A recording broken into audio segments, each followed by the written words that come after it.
안녕하세요, 선생님. 교사들의 실천과 성장을 나누는 이야기, 공교육 다단계 채널 시작하도록 하겠습니다. 이번 주제는 교실 속에서 디지털 교육을 어떻게 지속 가능하게 할 수 있을까? 라는 주제를 가지고 함께 문제점을 인식하고 그에 대한 해결 방안을 나눠보는 시간을 갖도록 하겠습니다. 오늘 이야기를 나눈 저에 대한 소개를 하면 다음과 같고요. 주로 소프트웨어나 AI 교육에 관심이 많고 지금도 현장에서 그와 관련된 부분들을 지속적으로 하고 있습니다. 그리고 제 성격이 약간 실용적이거나 약간 교육 현장에 직접적으로 도움되는 부분들에 대해서 관심이 많습니다. 그 부분들을 생각하면서 오늘 함께 이어가도록 할게요. 저희들이 디지털 교육이 왜 중요하냐, 이 부분에 대해서 알아보면 좋을 것 같아요.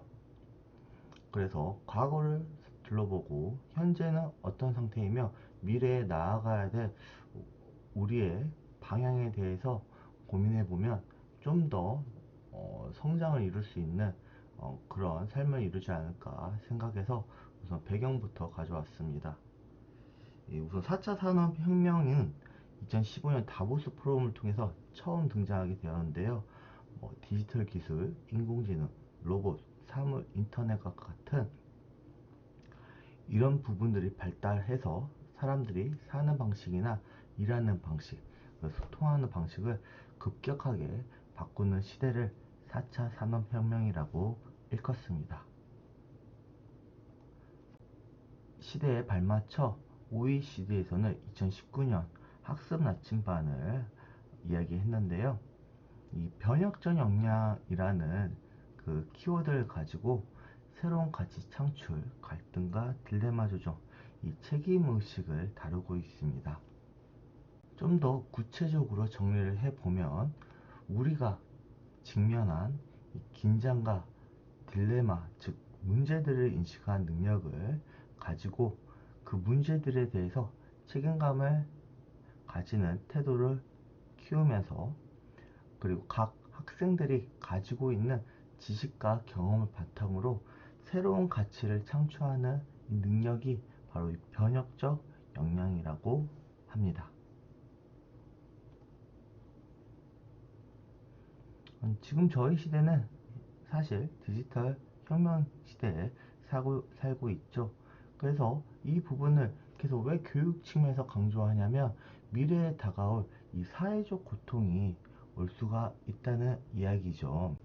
그래서 이거를 비유를 하자면 산업혁명, 저희들을 현재 태어나서 누리고 있는 건 번영의 시대에 있었지만 이 1차 산업혁명 때 영국의 노동자들 같은 경우는 제대로 인권을 보장받지 못해서 돈이 없는 사람들 같은 경우에는 관에서 자거나 아니면 이 동아줄 같은 데서 매달려서 잤다고 합니다.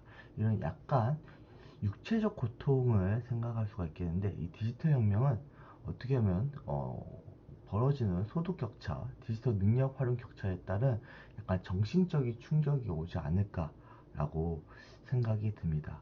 그런 부분들을 줄이기 위해서는 디지털 교육을 통해서 대비를 해야 한다라고 볼 수 있겠네요.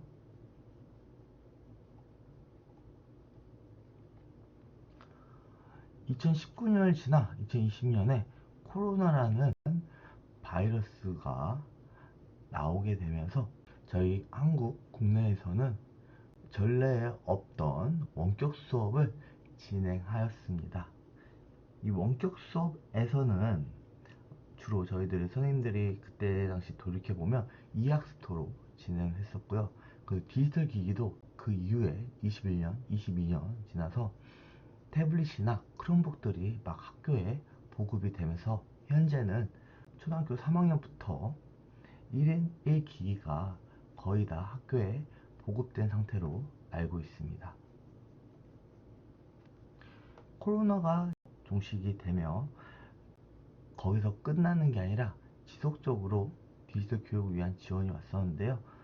찾아가는 학교 컨설팅이라던가 24년에 이어 25년에 교실혁명 선도교사 연수가 그 애가 될 수가 있겠습니다. 이 외에도 학교에 무선 인터넷망 텐지 사업이라고 하는 개선 사업이 진행되고 있고요.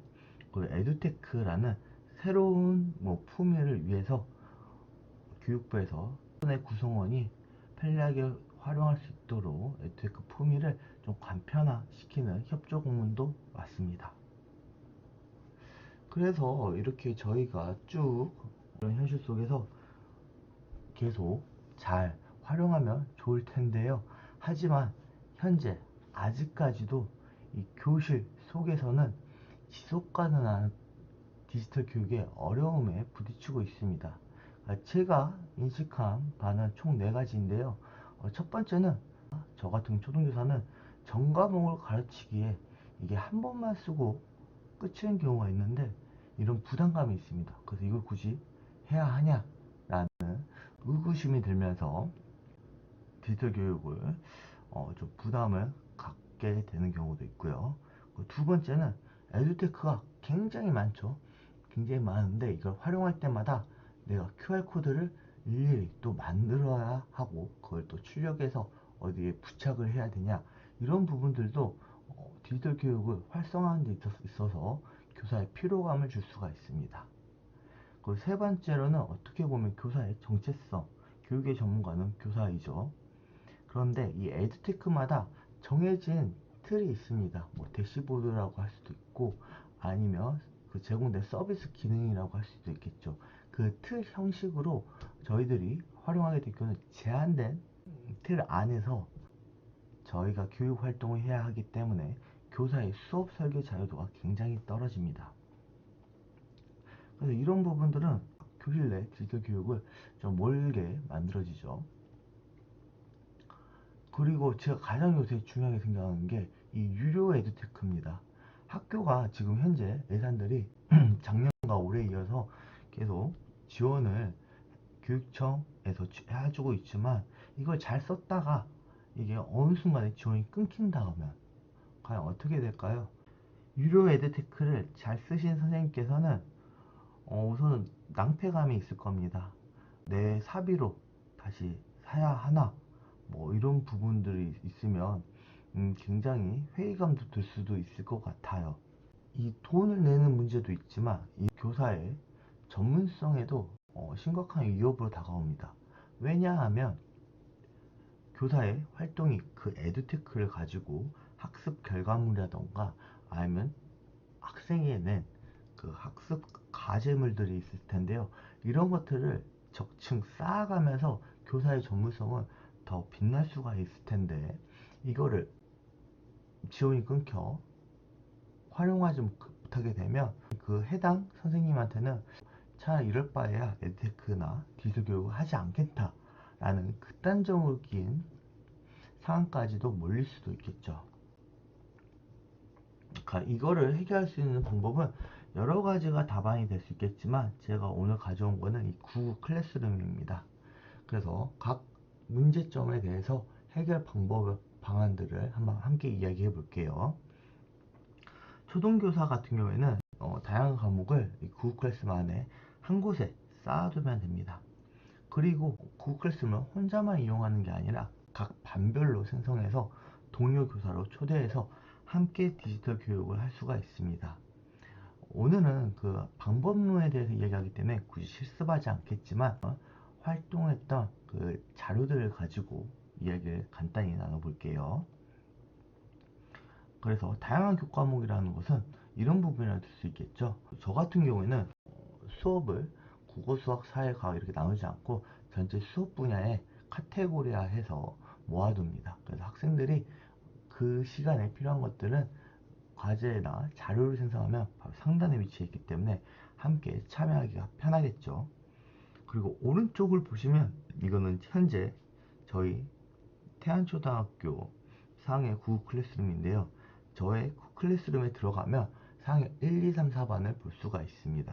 그래서 1, 2, 4, 3 볼 수 있는 데 그치는 게 아니라 다른 반 선생님이 괜찮은 자료를 학생들에게 올렸다고 하면 저는 게시물 재사용 활용할 수가 있겠죠.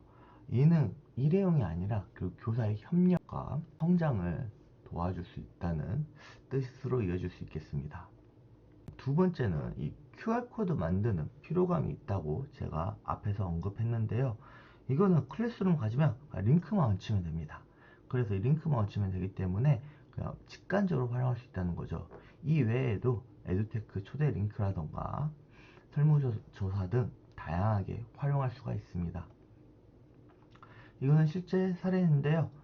키즈앤 에듀테크라던가 미세먼지 측정 사이트, 그리고 클래스 AI라는 에듀테크를 초대하거나 캔바의 학생 초대 링크를 처음에 할 때 이렇게 그냥 지저분해 보이지만 중요한 거는 이 링크만 타면 학생들은 바로 직관적으로 해당하는 곳에 도달할 수가 있다는 뜻이죠. 그리고 구글 클래스룸은 굉장히 자유도가 높습니다. 나의 수업 설계나 초등 같은 경우는 학급 운영 부분들에 대해서 내가 어떻게 구성하는지에 따라서 만들 수가 있습니다.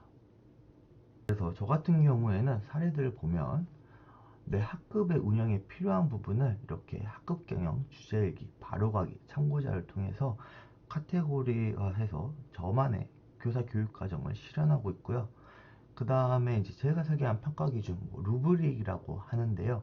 이 부분도 관찰 보고서를 쓰는 논술형 평가였는데 학생들에게 1번, 2번, 3번 선택지를 줘서 자신이 관찰할 것을 선택해서 보고서를 쓰는 논술형 평가를 진행했었습니다.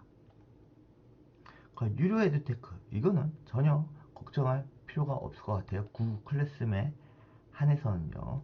구글이라는 이 세계적 기업이 학교를 위해 개발한 무료 웹 서비스라고 설명이 나와 있습니다. 즉 이윤 추구가 아닌 사회공헌적인 성격의 에듀테크라는 뜻이죠. 그러니까 저희 교직 생활에서는 유료로 받기 일은 거의 없지 않을까 생각합니다. 그리고 이 구글이라는 기업이 이게 아니더라도 천문학적인 이윤을 창출하고 있잖아요. 오히려 그런 부분에 있어서는 신뢰감이 있다라고 생각이 됩니다. 마무리하겠습니다. 이 구글 클래스룸은 지속 가능한 디지털 교육 통로의 하나의 방안이 될 수가 있겠습니다. 물론 이거 이외에도 다양한 방법이 있겠지만 선생님들께서 한번 구글 클래스룸에 대해서 이 장점들을 생각해보고 한번 꾸준히 활용해보면 좋겠습니다. 저 같은 경우에도 2021년도에 연수를 통해 알게 되었다가 23년부터 24년, 25년 이렇게 3년간 꾸준히 쓰고 있는데요. 굉장히 간결하면서 꾸준히 업데이트도 되고 있는 이 구글 클래스룸을 관심을 갖고 선생님의 교실 속에 지속적인 디지털 교육이 이루어지기를 기원하겠습니다. 감사합니다.